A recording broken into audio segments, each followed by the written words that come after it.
Welcome, everyone. It is Friday, July 19th. It's just after 8 o'clock, and we want to make sure you guys know that we are appreciative for everything that you do, right? We know that there's about 186,000, 183,000 of us that this affects, and we're familiar with that. We also know that this Facebook page, while it's almost 30,000 people, that there's probably about half of you that are active and probably half to a third of you that are active donors. We also know that the donors that support what we're doing are repeat donors. So we know that you are the ones that are carrying this for everyone else.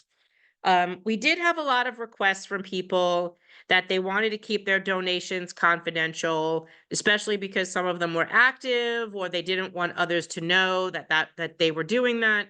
So we kind of get it. In the beginning, it was easy for us because we could take the small group of donors that we had and we would publicize that, and it was a good thing for people to know. Um, and then we just got too big to do that because there's way too many of you at this point, and it would be even more time consuming than it is now. However, you do make a very valid point in that there are people that what we're doing benefits from, like everybody benefits from, but they're not supporting what we're doing, making us carry that lion's share of the burden and the workload. So we totally get it. All I could say to you is we feel it, we know it, we understand it, but sadly, there's really nothing that we can do about it. If you know who they are, I mean, if we agree to show our names that we donate, why not? I'm in. So, Ellen, let me see if there's a way when as we're moving over to this new platform, which we're hoping to unveil very soon, if it's possible somehow to allow for that there, or to set up something as like a survey that we can post, everyone can sign up that they are okay with that. It's still yet one more thing to do, but I'll try to figure that out. Um, but if you have any other suggestions, let me know. Um, Also, you could even do the same thing on your own pages. Like when you say you can make a post and say, "Hey, these are my friends that are New York City retirees. Hey, friends, would you consider making a small monthly grassroots donation to the Retirees Association fighting to protect your health care?" See what they say. And then, list each one of your friends on your social media. So that would be something, maybe a kind of polite peer pressure that you could do to call them out. Um, so that's donations. You saw I posted up a thermometer. I'm going to try to now do this weekly because we want to make sure that we stay on top of not just funding the litigation, but also funding a little reserve, because we know that we currently have 3 cases. We're juggling 3 cases. The first case, Campion, is going to the New York State Court of Appeals. We know that's coming up. That oral argument in Albany is coming up sometime in fall, which means we have to get up there and we also have to bring our attorneys up there. And then we also have their time to prepare for oral arguments in the court filings. The second case, which is the copay case, which you guys, most of you went out to yesterday. So in that case, it has 2 components. It has a Supreme Court component and it also has a appeals court component. Yesterday, you were at Supreme Court, and yes, I'll discuss that in a second. The next part of it is that appeals court, which the Emblem and City are trying to challenge its class action certification status. So we know that's coming. And then the third case is we're waiting to see if the Benkowski case, if the court will accept the mayor's request for appeal at the New York State Court of Appeals in Albany. We're not going to know about that for several months. And then once that happens, if they accept it, which they most likely will, we won't know when they're going to calendar that for probably another 6 months. And then that decision and argument will probably not take place until sometime in 25. So this is going to keep going on. So if you're interested in seeing justice in these three cases. All I could tell you is, we are family. You are stuck with us. Get used to having these Friday updates and going to rallies and trying to get as many of your friends to donate as possible, because this isn't going away. We've created our own retiree union, so to speak, and I don't think this organization can ever go to sleep again, because if we do, someone will try to steal from us. And that's really all I could say about that. Um, so yesterday's case, thank you to everyone that came out to Supreme Court. Thank you to Michelle, Keller, and Jack Latore, who came out to help guide all of you on the street yesterday. Our attorneys, Jake and Hannah and Steve, for leading this argument. So what happened yesterday? Yesterday, there's a lot of questions about this. So Emblem and the city went to the court and said, "Hey, judge, we corrected our contract. Could you please lift the injunction that's stopping them?" And the court had oral arguments on this issue yesterday. Correcting the contract, we saw a couple of comments about that. So one of the reasons why we were able to bring a breach of contract case was because we allege that the city and Emblem violated the GHI contract that was in place. The contract says Medicare will pay 80% of your bills. GHI will pay that last 20%. Nowhere in there does it say GHI will pay whatever's left over after you pay a $15 copay. So that's a breach of contract. It says 80% Medicare, 20% GHI. Nowhere does it say retiree pays anything. So we will most likely win this case for 22 and part of 23. But because now Emblem and the city went and corrected the case to institute or initiate $15 copays, because we can all thank United Federation of Teachers and DC 37 and those in the MLC that voted for copays, they changed the contract. And if the judge sides with the city and the city and Emblem, those copays will most likely go into effect of January of 25. So we're waiting to see what happens. I will tell you that even if the judge agrees to maintain the stay on those copays, I bet you the city is still going to appeal that decision, which puts us back in appeal court again. So hang in there. That is the update from yesterday, and I understand why there was some confusion, but yes, Emblem basically doing that. A city doing that. It admits that they violated the contract for the first 2 years. So if anything, if they end up, the judge does fine for them, at least it kind of intimates that they will show that the contract was violated for the first 2 years. Let's see some of your questions. I just wrote a general posting to all my UFT friends, told them not to freeload, and we still need money. Yep, we still need money. Very good, Beverly. I totally get it. Thank you for doing that. Totally, I get it. Elga, is it worth for me to continue to donate without regard to what others do or don't do?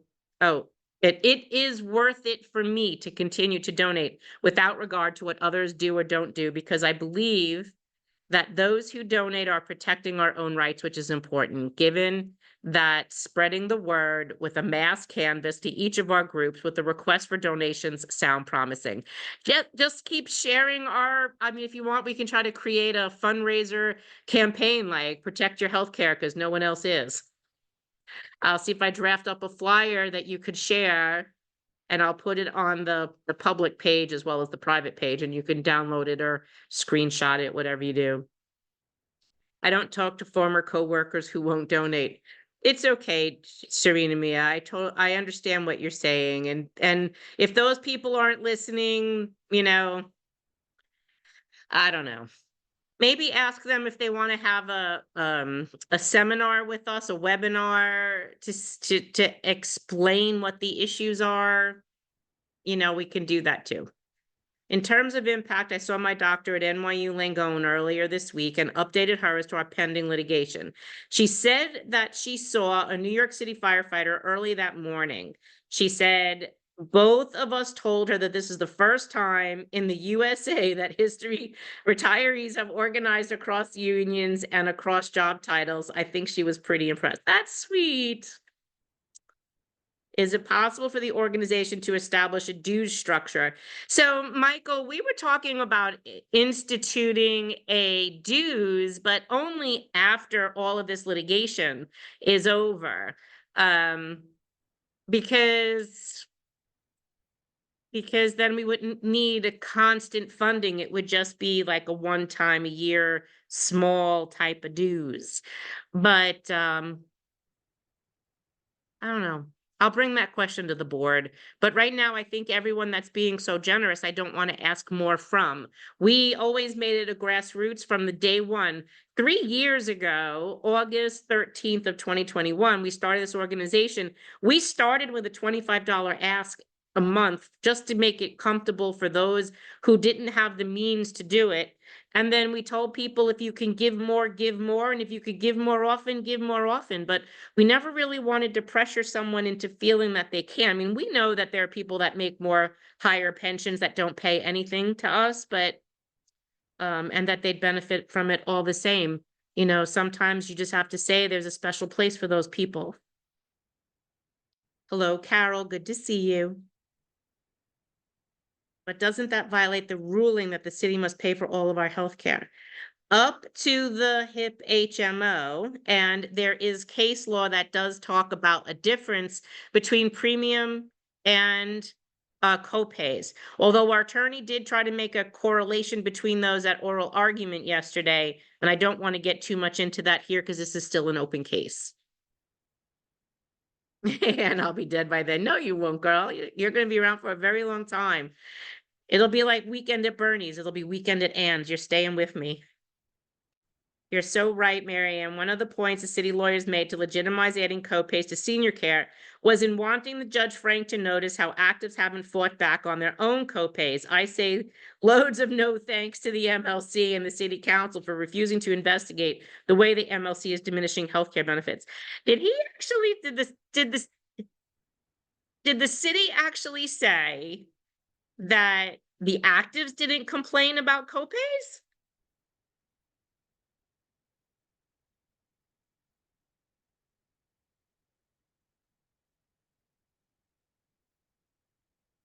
I'm gonna have to ask about that. I'm in a writers group with PSC retirees. I made sure they were donating honor system, of course. Do we still have to meet a $50 deductible if we end up with a copay? Yeah, that's not going away, Judy. And I wouldn't be shocked if they tried to do some really seedy things like increase the deductibles or whatever. Health stands in the balance. Please donate. You can't buy your health. Yeah, I hear you. We need to donate regardless. We need to save ourselves. That would be great. What is doing with the MLC? Well, Karen, I don't think the MLC is doing squat.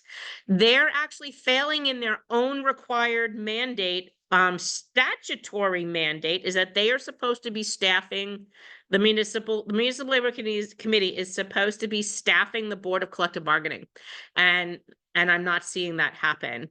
There's vacancies on that board, which means any improper practices or any complaints brought before OCB, I don't even see, it's like a skeleton staff there. The only one that has a full slate is the city. We have to win. My wife is in hospice and I'm frustrated. I'm sorry, George. We're sending you hugs. Just know your wife has the best care that she could possibly have at this point, and we're all behind you.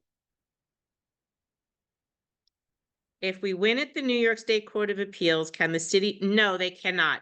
She asked, Sydney's asking, if we win at the New York State Court of Appeals, can the city appeal to the United States Supreme Court? Not very union friendly. Thank you for your commitment. No, to our understanding, there is no federal issue here. So no. Hello, Doris. I don't believe that laggers watch this weekly program. Well, remember, Renee, it does go to YouTube. You could always send the link to them, especially if you know who they are. Um, yes, the city said that, at least that, that you got that gist. Okay. At the hospital yesterday. Is there somewhere to see Jake in action? No, I do not think that was live streamed yesterday, Carol, sadly. It's Supreme Court. Yes, I'm aware of North Carolina state employees, Eileen. I've not heard from them personally, so unless I do, I'm not inserting myself into anyone else's business unless they ask to fight back. Bottom line is shouldn't take, I see that, yep. Shouldn't change retiree healthcare after the fact. If actives vote for reducing healthcare benefits, then that's their problem.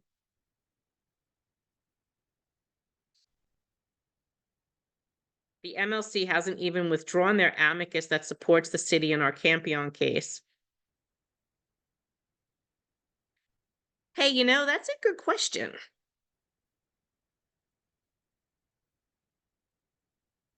I'm gonna write that down.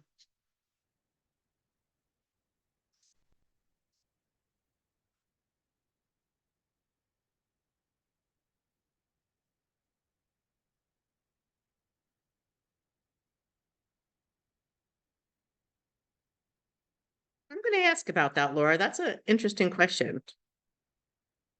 I know there were a group of retirees that were looking to ask Mulgrew to put a supportive amicus in our case.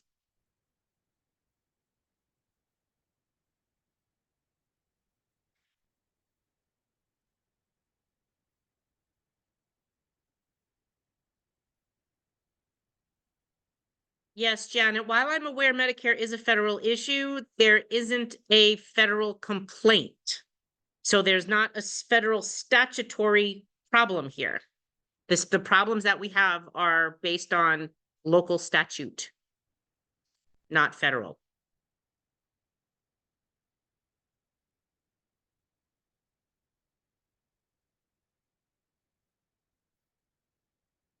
So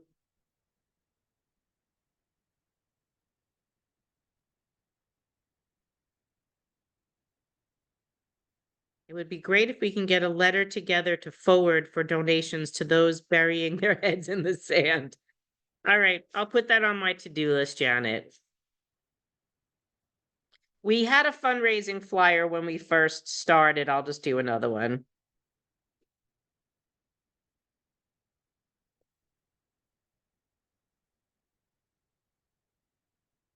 All right, what else you guys got?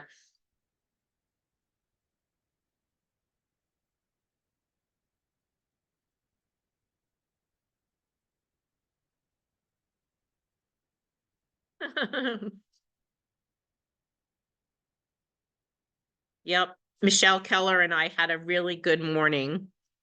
And then if you go to the 5 o'clock show, which is former Councilman Charles Barron and his wife Inez, they had a show today at 5 with me, Evie Jones Rich, and Michelle Keller.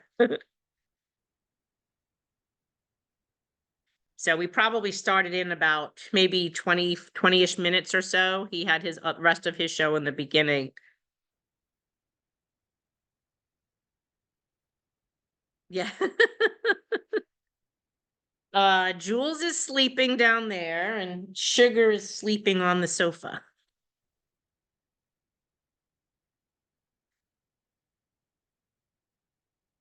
Would it be possible to have Arthur Goldstein, who wrote an awesome piece about Mulgrew and Amicus, to put out a letter and all UFT could send it to Mulgrew like we do to city council homework or the other retiree slate?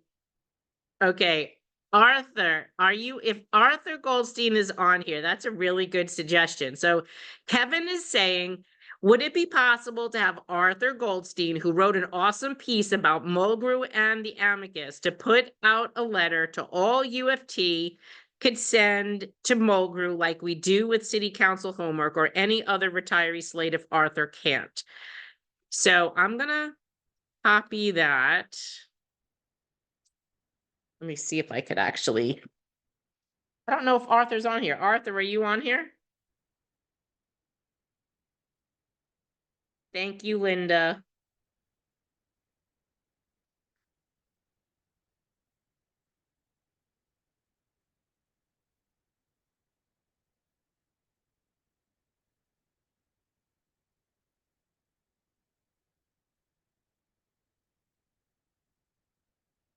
Let's see.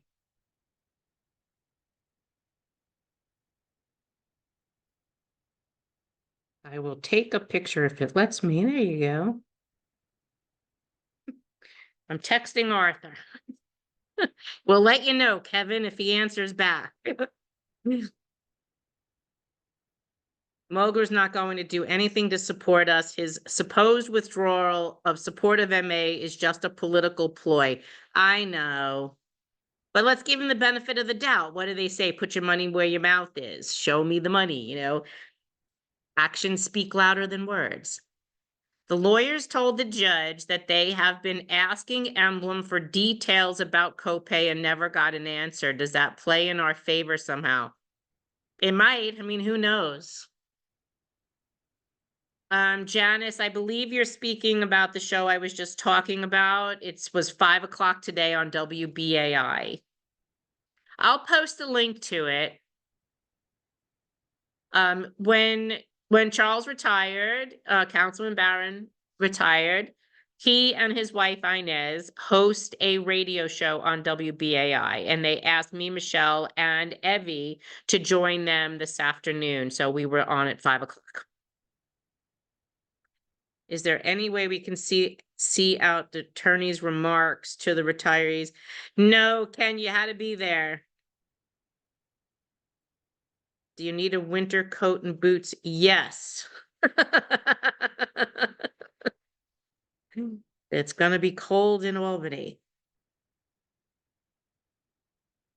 Anything new at city council? Not yet. Be patient. Hello, Christine. Good to see you.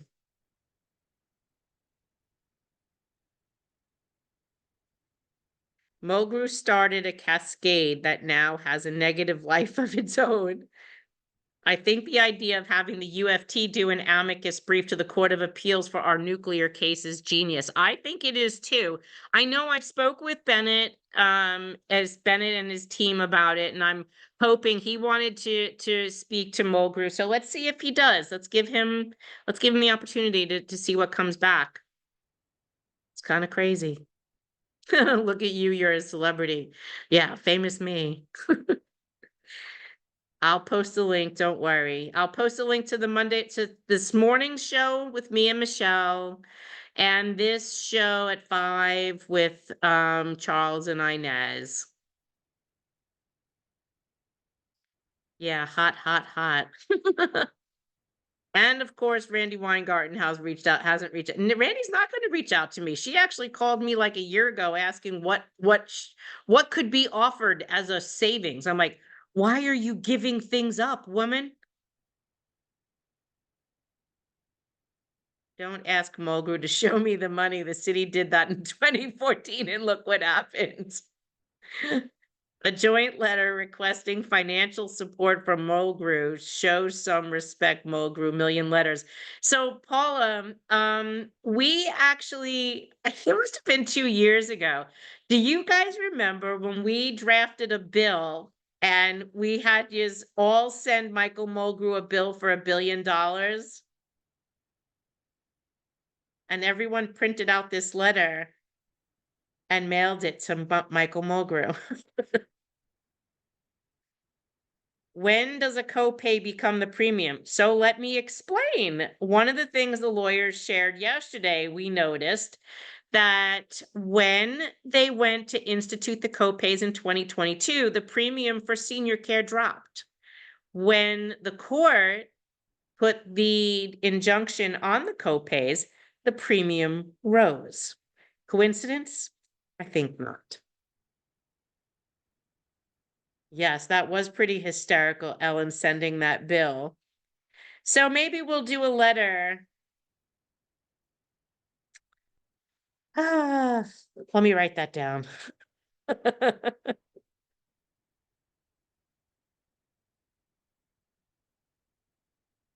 Okay, we'll see what happens. What else you guys got?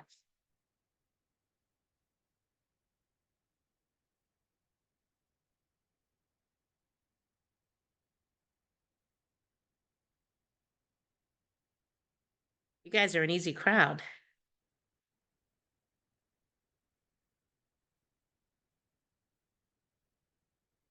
Nothing else? I got concerned.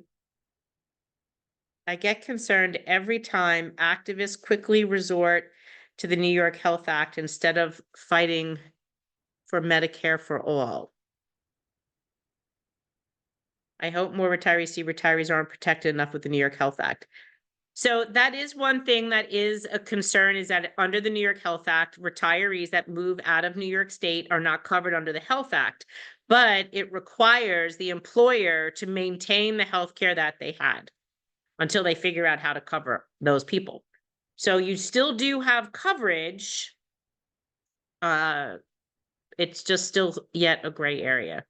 When do we get an answer from yesterday's court session? Whenever the judge makes one, and he has no time frame to make it. No one rushes judges. Yes, no, Ellen, this is definitely not what I expected. A little birdie told me that one of Mulgrew's minions referred to us as wealthy, litigious retirees. What? Wealthy, litigious retirees. That's what one of Mulgrew's minions said? Uh, okay. Did you miss our friend Juliana this morning? Yes, Kathy. She's moving, so I got to give her time to settle in. I'm a UFT retiring in Texas. Where did that go?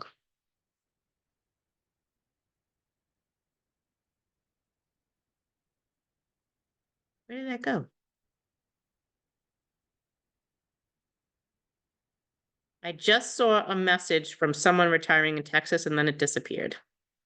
So I don't know if you deleted it or Facebook took it.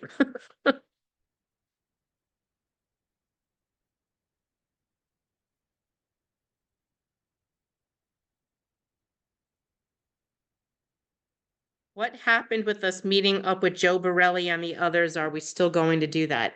Eventually, probably, maybe. Right now, there's really no need to, but hopefully that changes. Is there a way to purchase a mailing list of New York City retirees to do a letter writing campaign, although it might be a privacy issue though? We have had no way of finding addresses for people, but we're working on something similar to what you're suggesting.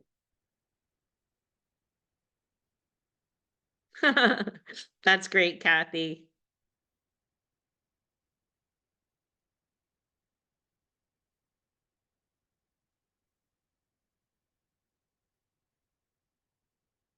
How about trying a keyword ad on Facebook targeting retired New York City employees for donations? I could look into that and see if the board would approve that. So are we safe without copays? And you were safe without copays until the judge comes back with the decision that he's lifted the injunction.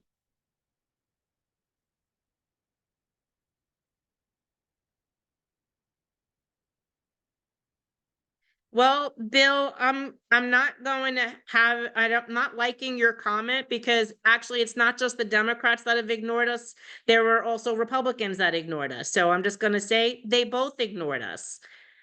We don't make these issues political, because this issue is a human issue, not a political issue. So sorry. There were even people who were on the right side, right, as in Republican side, that said they would help us or support us and did not. She promised. That's good. Don't worry, Joe, you'll pick it up later. I kept the cards with all the co-pays.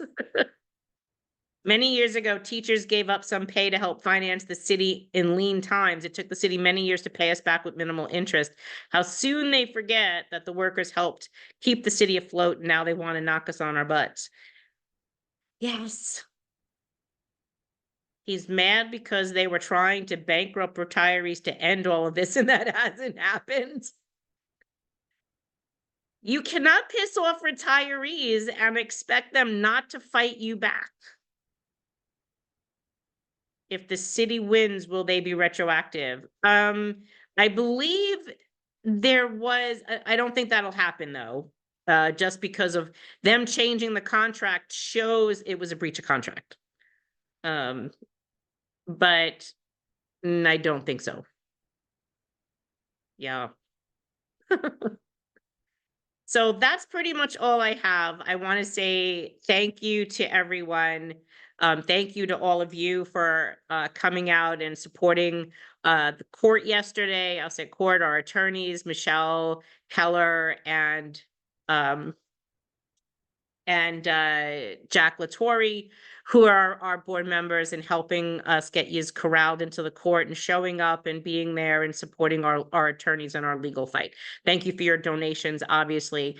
Thank you also for working with our moderators, and thank you to the moderators for their work on our Facebook page, because that is a very big task to take up to answer all of your questions. Our board members as well for answering your multiple emails. If the city wins, can we appeal? Yes. Just, that would just keep having to make you fund yet one more level. Just letting you know. And then the attorneys will let us know, what they think about that. So anyway, have a great weekend, everyone. Keep those donations coming in. I did post the update on the thermometer, I believe yesterday. So as soon as it updates next week, I will upload it weekly. I want to try to get a benchmark to raise. If our fundraising amount is $200,000, break it out to $50,000 a week to try to get $50,000 a week in. So with enough of you donating small amounts, we should definitely pull that without a problem. So keep the faith, everyone. You guys have been strong. And, even just our activism, you share a video, you share a newsletter, tell people, listen, we've been on the right side of this. We've won 9 times. There's no reason for you not to get behind this. You have everything to lose, but you also have everything to gain. So that might be the message that you share. How can we appeal if that's at the highest level? Eileen, if tomorrow, we haven't argued at the Court of Appeals yet. We've only had argument at the appeals court. And we're specifically speaking about yesterday's case, which was at the Supreme Court level. It could still go to the appeals court at the first department, and then it could still go to the New York State Court of Appeals. Remember, every case has 2 levels of appeals from the Supreme Court, above the Supreme Court. Hopefully that explains your question. All right, guys, I'm going to call it a night. You guys have a wonderful weekend. We will see you on Monday. We'll see you on Monday. Have a great night, everyone. Hang in there. Ciao.